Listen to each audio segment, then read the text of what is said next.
الله أكبر الله أكبر الله أكبر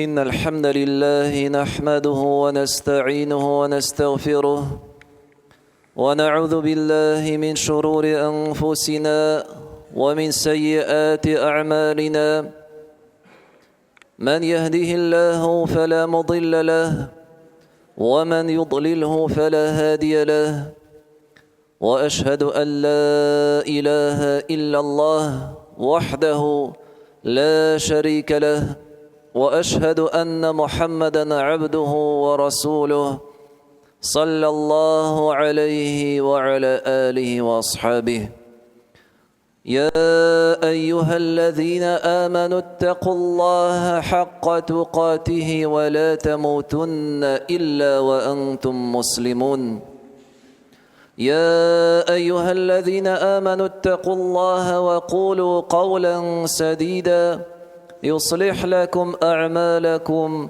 ويغفر لكم ذنوبكم ومن يطع الله ورسوله فقد فاز فوزا عظيما أما بعد برشا غلمنارنا يقتن بار قلب bizlerge uz nimetlerin beruşu yaşaw şartların tudaruşu bizlerge iman baylığın hidayet bergen Allah Rabbimizga subhanahu wa ta'ala barşa maqtav hamd hamthana tiyishli. Şahadat kitaram Allah'tan başqa ibadatga layiqli ilah yok.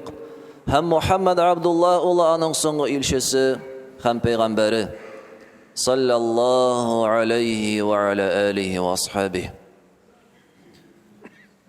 Hürmetli din kardeşlerim, gününe her namazda 5 vakit namaz okuganda her rekaatda biz Allah bir sure El-Fatiha suresini okuyuz.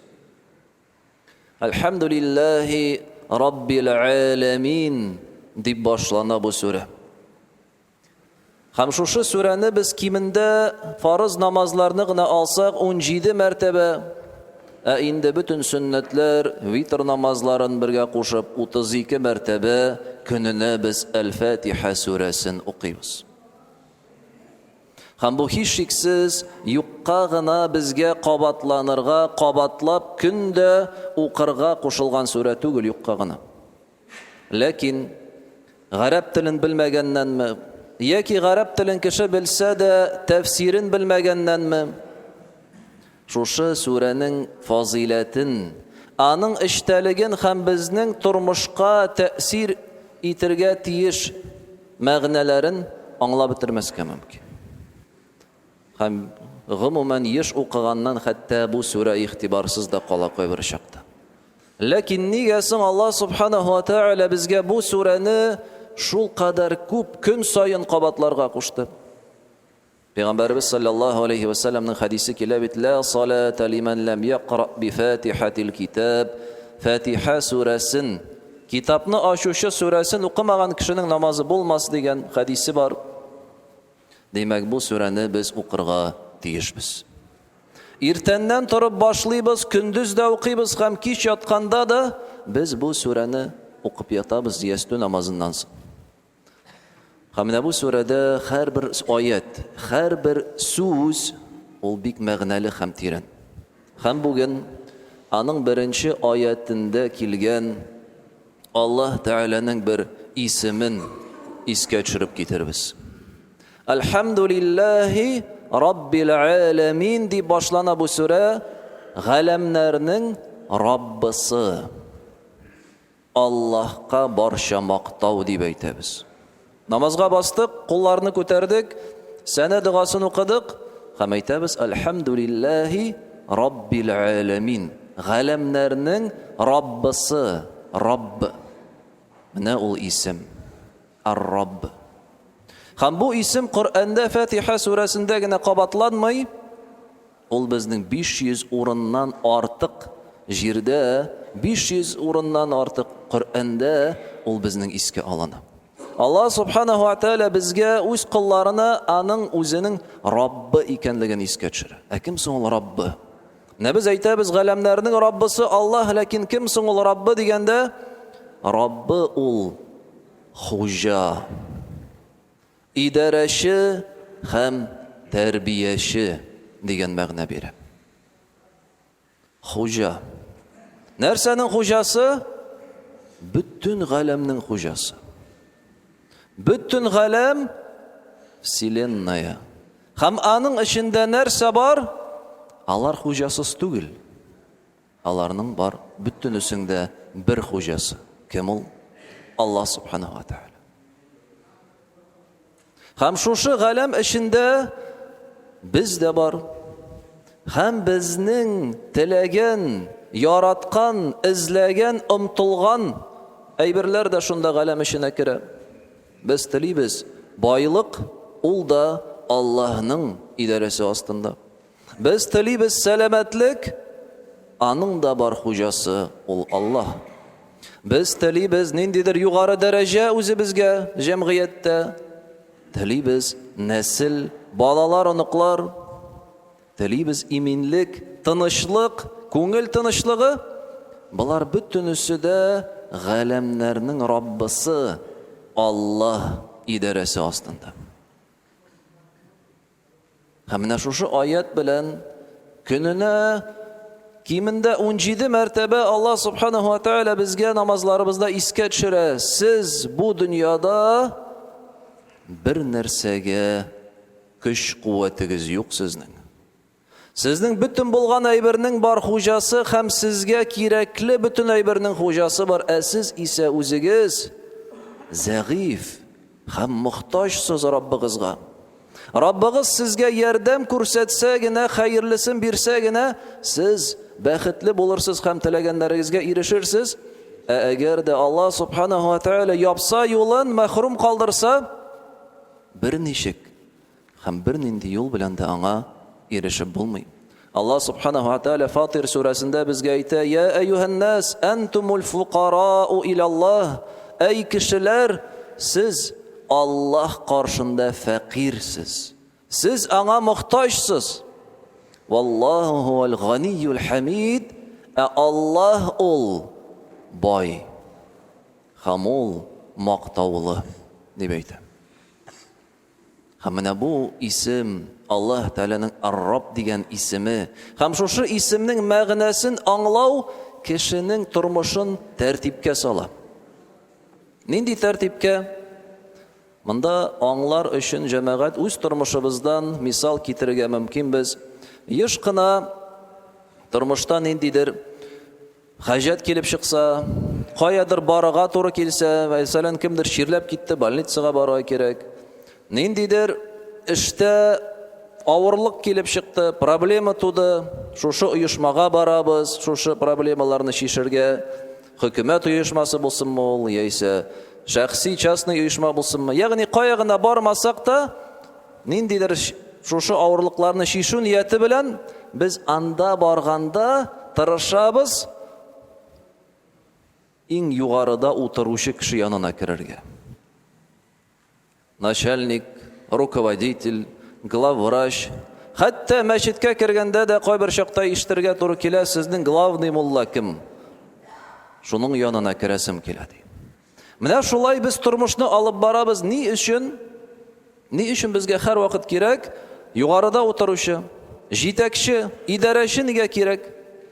Чөнки без беләбез, әгәр дә җитәкче сине кабул итеп, сиңа ярдәм итәм дип үз эшчеләренә, хезмәткәрләренә әмер бирсә, булышыгыз аңа, шишегез бу мәсьәләне, ярдәм итегез аңа дип әйтсә, без беләбез, безгә ярдәм итәчәкләрен. Әмма ләкин әгәр дә ул ярдәм кулын сузмаса, ул вакытта күпме генә тырышма, бер кабинеттан икенче кабинетка йөреп кара, сиңа ярдәм итүче юк. Шуңа да без һәр вакыт киргә тырышабыз иң югары урынга. Һәм менә бу дөньяның да бар хуҗасы. Һәм без ул хуҗаны һәр намазда искә алабыз. Раббул аламин, галәмнәрнең Раббысы дип. Һәм димәк, әгәр дә бу дөньяның бар хуҗасы, безнең бөтен теләгәннәребез, омтылганнарыбыз, көнең буе хезмәт итәбез, эшлибез, нәрсәдер тупларга телибез, мал, мөлкәт һәм башкасы, аларның да хуҗасы бар. Димәк, нәрсә эшләргә кирәк? Хуҗага мөрәҗәгать итәргә кирәк. Хуҗага мөрәҗәгать итәргә. Һәм менә шушы инде ул безнең динебез. Һәм кайчан кешегә әйтелә, кил намазга, бас намазга, сора Раббыңнан дигәндә, әгәр дә ул әйтә икән, минем әле вакытым юк, эшем бар, балаларны үстерәсе бар, сәламәтлегемне кайгыртасым бар, йорт сатып аласы, машинасы, bütün ихтиҗларын тизеп китә. Менә бу кеше кем кебек? Ул больницага килгәч, аны әйткәндә, әйдә главврач янына керәбез дигәндә, юк, мин менә шушында гына үз-үземне дәвалыйм дигән кеше кебек. Һәм Аллаһ субханаһу ва тааля шуңа күрә безгә әйтә дә Коръәндә: "Ва қала раббукум уд'уни астаҗиб лакум." Һәм Раббыгыз әйтте сезгә. Раббыгыз әйтте сезгә, сорагыз миннән ди. Сорагыз миннән, һәм мин сезгә җавап бирәмен дип әйтә Аллаһ субханаһу ва тааля. Bütün нинди ихтиҗларыбыз бар бу дөньяда һәм ахирет тормышыбызда, аны кемнән сорарга кирәк? Шушы bütün нәрсәнең хуҗасы Аллаһ Раббыбыздан гына. Ул гына аны бирә ала. Ул бирсә генә без аңа ирешә алабыз һәм аның бәхетен күрә алабыз. Дуа җәмәгать. Дуа, ад-дуа, ялвару, мөрәҗәгать итү, Аллаһ Тәгаләдән сорау дип тәрҗемә итәргә мөмкин без бу сүзне. Пәйгамбәрбез саллаллаһу алейхи ва саллям дуганы мухул ибадә ди. Ул гыйбадәтнең җилеге, нигезе ул гыйбадәтнең ди. Ни өчен? Чөнки кеше бу дөньяга Аллаһ Тәгаләгә гыйбадәт кылу өчен бар кылынды. Гыйбадәт кылу нәрсә ул? Үзеңнең Аллаһ каршында кул икәнлегеңне аңлау һәм һәр вакыт Аллаһка мохтаҗ икәнлегеңне белдерү. Һәм ничек аны белдерәбез? Аллаһ Тәгаләдән сорап. Кулларны күтәреп сорыйсың: "Я Раббым, ярдәмеңне бир миңа." Шушы вакытта син үзеңнең куллыгыңны күрсәтәсең. Әгәр дә кем сорамый икән, ул вакытта димәк тәкәбберләнә бу. Үзен өстен күрә, үзем булдыра алам дип уйлый. Андый кешеләр турында нәрсә дип әйтте Аллаһ субханаһу ва тааля? Әкемнәр аллазина ястакбируна ан ибадати сайдхулуна җаһаннама дахирин. Кемнәр миңа гыйбадәт кылудан баш тартсалар, миннән сораудан, миңа ялварудан тәкәбберләнсәләр, алар җаһаннамга кимсетелгән хәлдә керерләр дип әйтә Аллаһ субханаһу ва тааля. Әйе, Аллаһ Раббыбыз субханаһу ва тааля сорарга кушты һәм сораганны ярата, кем сорамый, ул аңа ачулы була.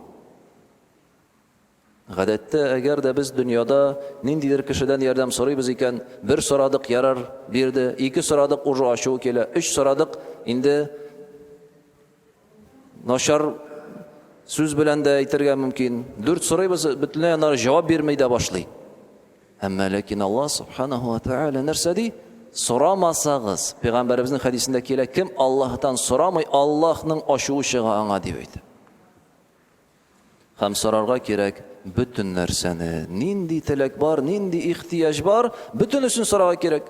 Һәм сораган әйбер ни кадәр вак булса, шул кадәр син үзеңнең Аллаһ каршында зәгыйф икәнлегеңне күрсәтәсең. Шуңа да Пәйгамбәрбез саллаллаһу алейхи ва саллям хәдисендә нәрсә дип әйтә? Аллаһтан bütün нәрсәне сорагыз. Саллаллаһу кулла шей хәтта шис'a, хәтта аяк киемегезнең өзелгән бавын да Аллаһтан сорагыз ди. Аяк киемнең бавы үзелде, Аллаһтан сора: "Я Раббым, Аллаһ миңа шушы аяк киемен төзәтергә ярдәм бир, көч, куәт бир, байлык бир, аны алыштырырга" дип.